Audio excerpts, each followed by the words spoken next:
Dernier orateur.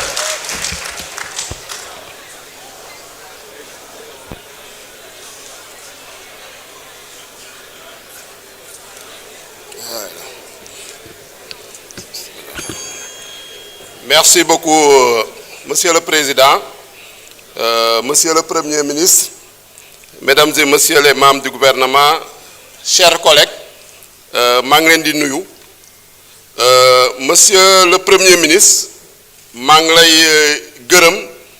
di la sant au nom de toute la représentation nationale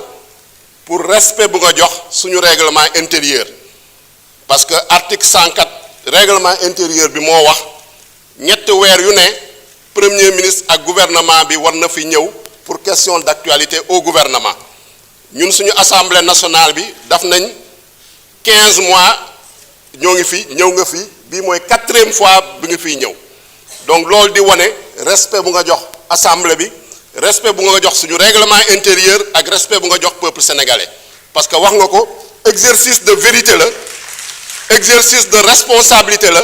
ak exercice de redevabilité te yaa ngi koy def ba mu mot sëkk donc ñu la siy gërëm di la sant suñu ñëwee sur le fond effectivement wax nga ko opposition bi dafa dëgër fit rek nappaate nañuy def waaye amuñu fi dara luñ fiy wax parce que soo déggee koo xam ne nekkoon na fi premier vice-président assemblée nationale daf na fi ñeent mandat. Attendez. nekk na fi président de la commission des lois. Honorable posez le temps bi. non déglu ma nu ko neex lay poser question bàyyi nit ñi liggéey. nga bàyyi arrêtez quand même.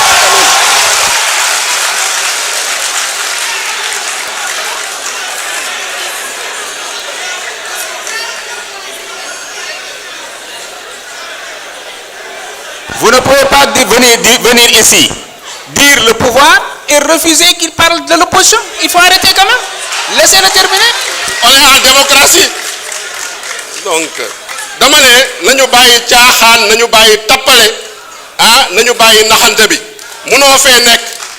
nga def fi xawma ñeent mandat fii assemblée nationale nekk fi premier vice-président nekk fi président de la commission des lois nekk fi président de groupe parlementaire ñu indi fi ñaata yoon ay proposition de loi pour xeex mbirum góor jigéen chaque fois nga dem bureau ba bloqué ko rejeté ko ngay ñëw fii di naan ay criminalisation durcissement non nañu bàyyi caaxaan bi xanaa da ngeen foog ne sénégalais yi dañoo naax wala dañoo amnésique il faut qu'on respecte quand même les sénégalais un minimum beneen bi sama naataango président de groupe ñëw na fi naan la violence inouïe ba pare moom moo fi ñëwoon porter loi d'amnistie bu nga xam ne ci ay événements diggante 2021 ak 2024 rey nañ fi plus de 80 personnes blessé fi des milliers de personnes emprisonné des milliers de personnes ngay ñëw naan ay violence inouïe mais quand même il faut pas qu'on soit amnésique il faut qu'on respecte le Sénégalais il faut qu'on respecte la représentation nationale sénégalais yi fàttewuñu monsieur le premier ministre lu ñu la bëgg a wax bu fi ñëwee def nga déclaration faut pas excusez-moi c'est une stratégie pour parasiter la prise de parole faut pas réagir laissez-moi gérer laissez-nous continuer on a quand même l'habitude face à ces petits opposants là il ne nous inquiète pas laissez-nous continuer donc ce que je veux dire monsieur le premier ministre ñëw nga fi présenter déclaration de politique générale ñëpp gis nañu sa déclaration de politique générale lu ngi fi wax par rapport ak ambition bu nga am par rapport ak rupture bu nga fi bëgg a indi par rapport ak le plan de redressement économique et social gis nañ ni par rapport aux résultats yu ngeen fi présenté yéen a nga ci yoon bi ñoo ngi leen di encourager ñoo ngi leen di féliciter en tout cas le groupe parlementaire Pastef les Patriotes est derrière vous et va vous accompagner pour l'atteinte de vos objectifs tey les résultats sont tangibles sur tous les plans baisse des prix wàññi nañu carburant bi wàññi nañu électricité bi ba pare wis leen dolli ci gagné coupe d'Afrique des nations donc lan ngeen bëgg di nañu waxal dëgg bàyyi leen caaxaan yi ak tappale yi respecté ñu mënoo fee ñëw non mais nañu respectante rek lu ma bëgg a wax mooy ni monsieur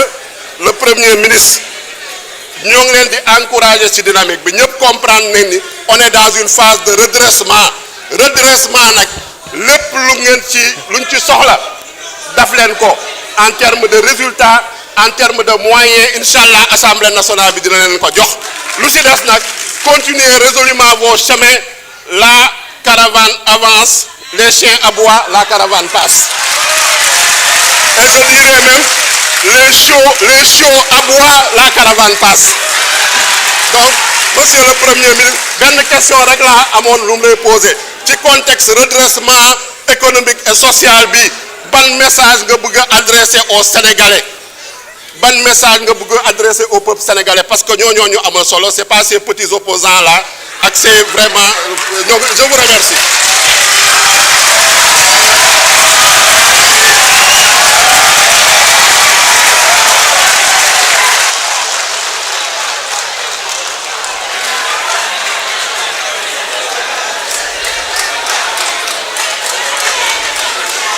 Merci beaucoup.